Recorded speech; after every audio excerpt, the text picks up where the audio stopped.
Boa tarde. Hoje vamos fazer o 18º vídeo da apresentação Contatos e Mestiçagens Culturais, parte 1, dos primórdios da civilização até as grandes navegações chinesas e europeias dos séculos XV e XVI. O tema que vai ser abordado diz respeito à região do Sudeste Asiático, compreendendo basicamente no primeiro milênio, início do segundo milênio da Era Comum, compreendendo a expansão das grandes religiões por esse espaço e também a grande expansão dos povos de língua austronésia ou malaio-polinésia, que vieram a colonizar boa parte das ilhas do Pacífico e chegaram até as costas índicas da África, a Madagascar. São as populações malaio-polinésias. Bem, esta extensa região que fica entre o Trópico de Câncer, basicamente entre o Trópico de Câncer e a linha do Equador, na confluência do Oceano Índico com o Oceano Pacífico, que compreende os atuais países, inúmeros atuais países, mas Birmânia, quer dizer, atual Mianmar, antiga Birmânia, Tailândia, Camboja, Laos, Vietnã, Malásia, Singapura e o arquipélago da Indonésia e também as Filipinas, ela é uma região que hoje é habitada por populações de diferentes grupos, grandes famílias linguísticas. A maioria dessa população tem traços malaio-mongólicos, ou seja, olhos fechados, pele, enfim, cobreada como fenótipo como de chineses, japoneses, daquela região.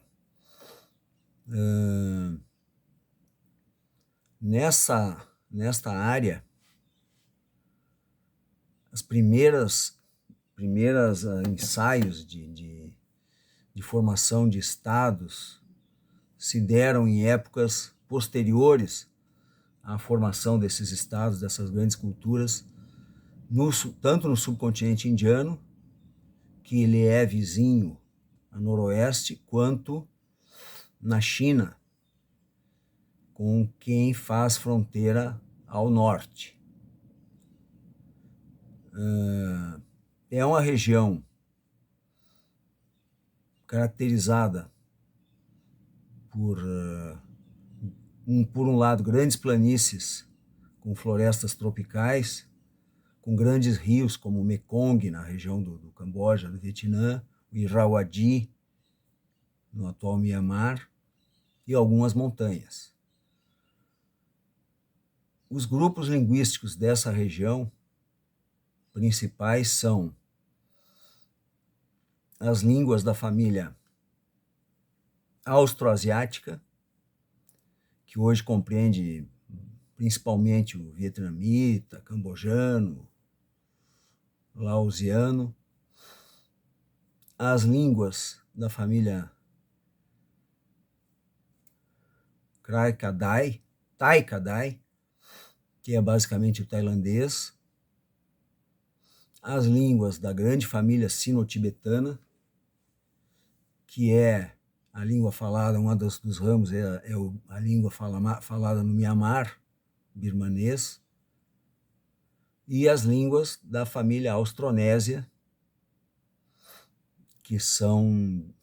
as línguas malaias e polinésias. O primeiro ponto a destacar é a grande expansão que ocorreu destes falantes das línguas austronésias a partir de um ponto de origem situado pela linguística histórica,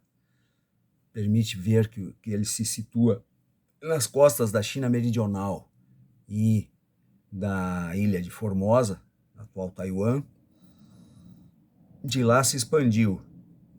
em sucessivas ondas para o arquipélago das atuais Filipinas, para as ilhas da atual Indonésia, para a região continental da Malásia. Depois se expandiu em direção ao Pacífico, chegando tanto ao arquipélago do Havaí, quanto à atual Polinésia Francesa, Tahiti, e por final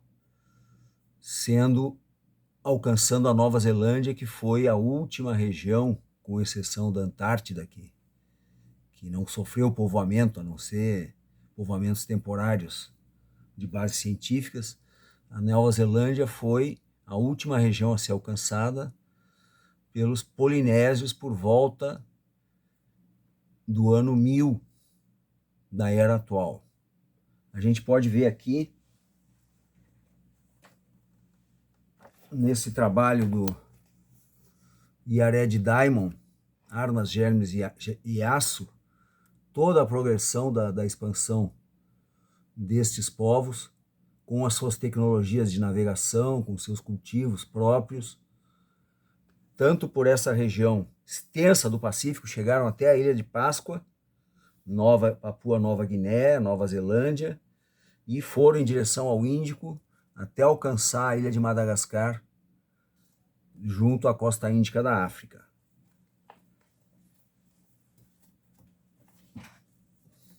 Esses malaios polinésios, em uma das principais feitos deles, e que definiu o início das grandes navegações na região do Índico, assim como no Pacífico, foi as suas canoas com quilhas dos dois lados que davam uma maior estabilidade aos seus barcos e permitia alcançar grandes distâncias. Uma das coisas que foi trazida pelos malaios para a África, primeiro para a ilha, depois para o continente, depois pelo mundo afora, foi o cultivo da banana, por exemplo. A banana é asiática e veio chegar nas costas da África. Bem, esta região do Sudeste Asiático, ela era, como a gente viu, próxima de dois polos grandes civilizacionais, que é o polo chinês, no Extremo Oriente, e o polo indiano, que está numa situação intermediária entre o Oriente Médio e o Extremo Oriente. Na região da Índia, houve o desenvolvimento de duas grandes religiões que foram, por ordem do tempo, o hinduísmo, que é o sucessor do brahmanismo, que veio trazido pelos invasores arianos ao subcontinente indiano, e o budismo, que surgiu dentro do hinduísmo como uma versão mais, digamos assim, simplificada, depurada dos cultos hinduístas, que é uma religião politeísta, extremamente politeísta de princípios, e o budismo conservou algumas das suas características, como a crença na reencarnação, mas seu grande profeta Buda estabeleceu a ideia da possibilidade de romper com o ciclo das reencarnações através e atingir do samsara, né, e atingir o nirvana, que é o final da existência, a integração cósmica e o fim da existência, do sofrimento e de tudo. Mas bem, o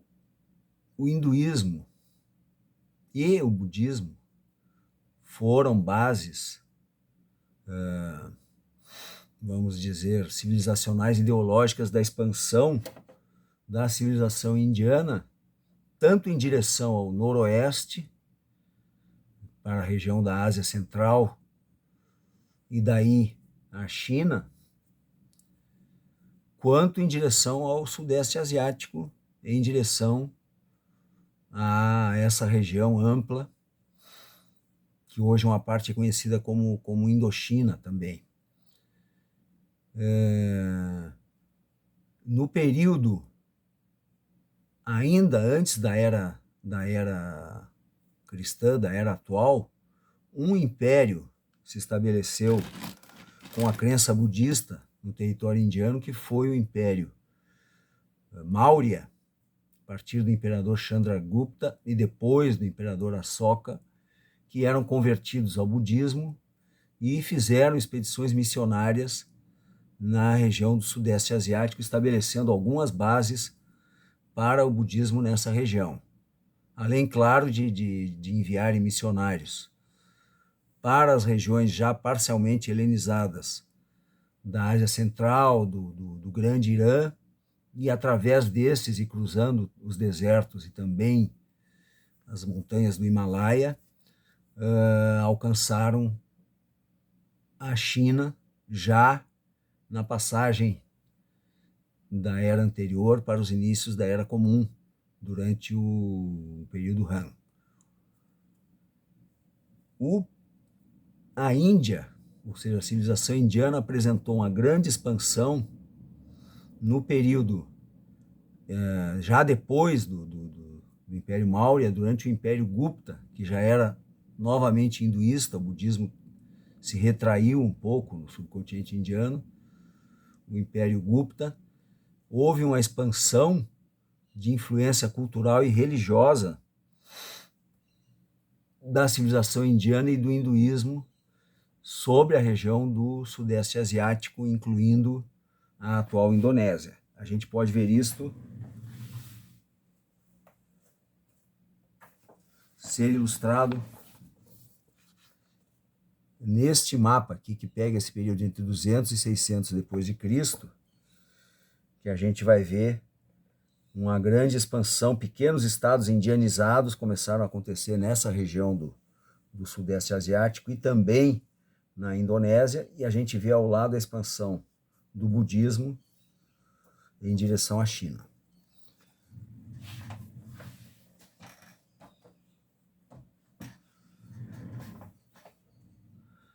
Existem testemunhos desta pujança da civilização influenciada, indianizada, da religião hinduísta, por exemplo, na atual Indonésia, como é o caso que a gente pode ver aqui do grande templo de Borobudur, que durante muito tempo ficou esquecido e se encontra na ilha de Java, e que foi construído entre os séculos 8 e 9 da era atual.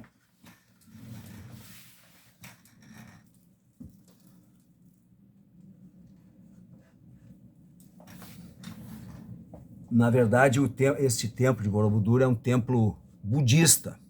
mas, claro, veio a expansão, veio através da expansão do florescimento da civilização indiana, que contemplava tanto o budismo, que teve uma difusão grande por toda essa região, quanto o hinduísmo. Num período posterior, já por volta do século XII da era atual, se formou um estado, um forte estado. Houveram muitos estados nessa região, alguns hinduístas, outros budistas, sempre se destacando que a entrada nessas regiões implicava sempre em formas de sincretismos, de adaptações, e um desses grandes impérios foi o estado Khmer, no atual Camboja, numa área de selva tropical, onde se estabeleceu a sede no local chamado de Angkor, o Angkor Wat.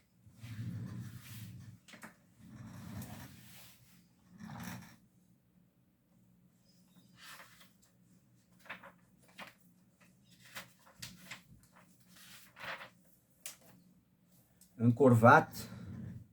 foi estabelecido por volta do século XII da era atual, como um estado hinduísta,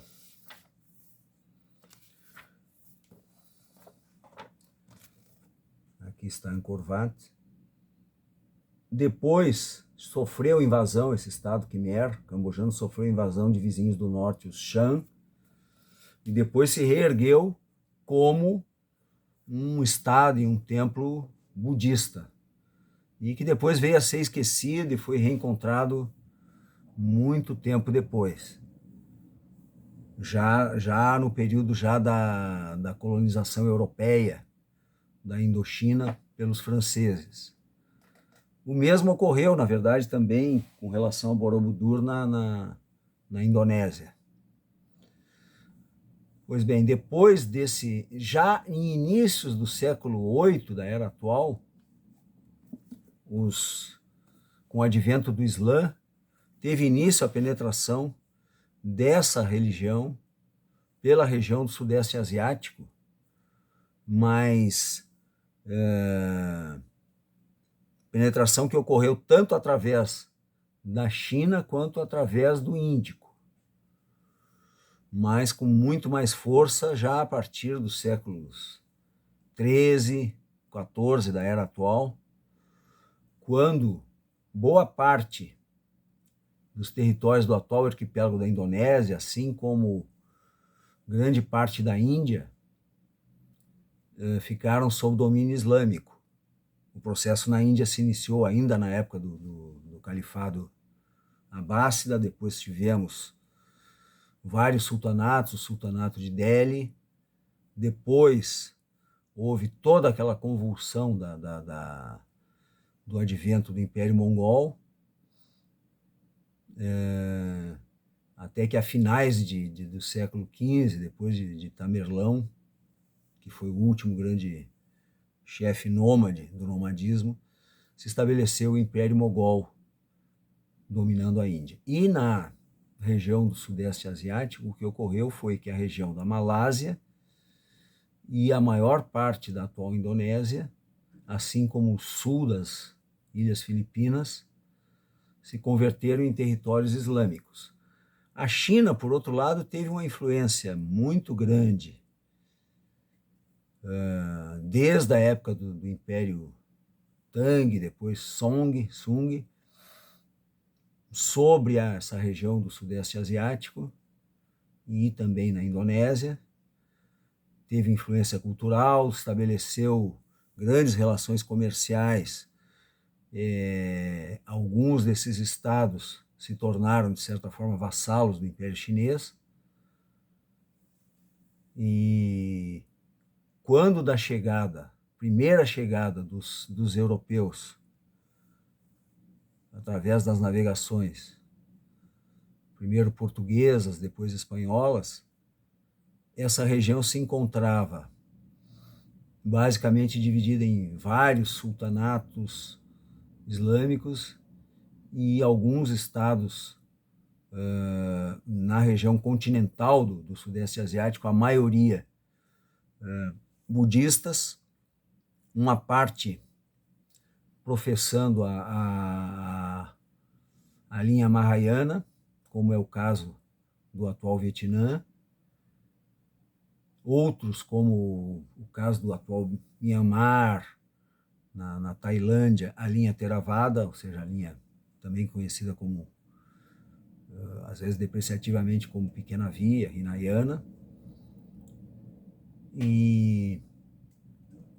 foi nessa situação que se encontravam. O fato é que surgiu nesta região do Sudeste Asiático, pela confluência de dois grandes polos de civilização e depois uma terceira influência, que é o Islã, que veio através do mundo médio oriental, árabe, iraniano, através dele, atravessando também via a Índia, se formou um caldeirão cultural, a gente pode dizer, nesta região. A partir desses 2 ou 3 grandes polos de civilização, depois entrariam os europeus, E agregado a isso, a gente tem o dinamismo, o grande dinamismo e a grande contribuição do processo de expansão através de navegações, de mais comercial do que propriamente através de conflito, de guerra, dos malaio-polinésios, abrangendo uma área tão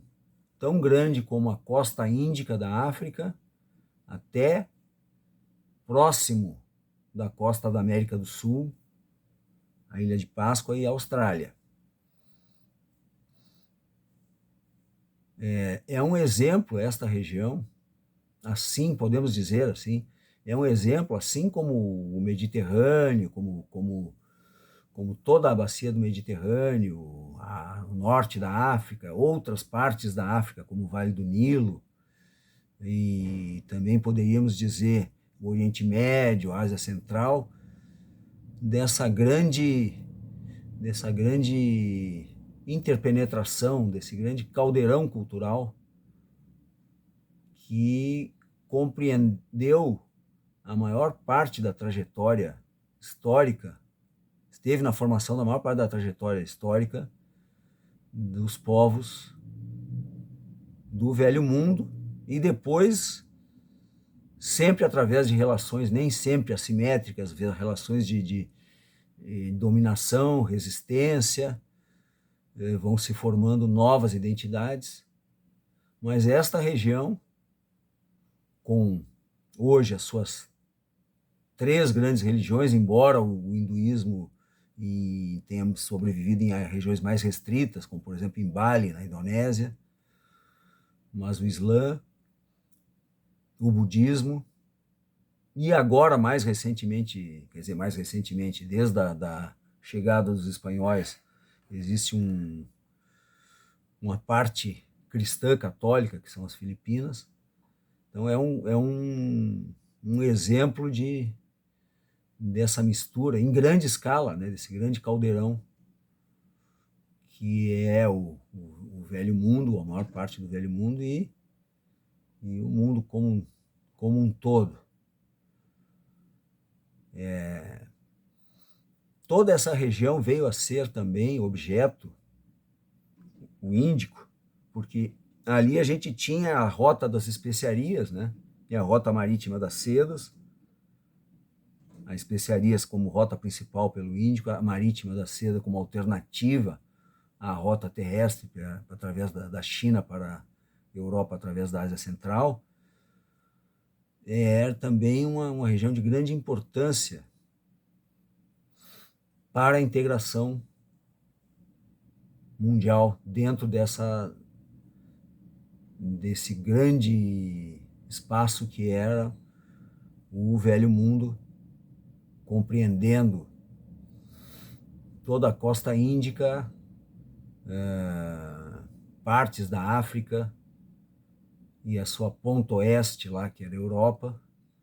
Ásia Central e mais a extremo o Japão. Isso é o que eu teria para falar hoje. Boa tarde, até uma próxima.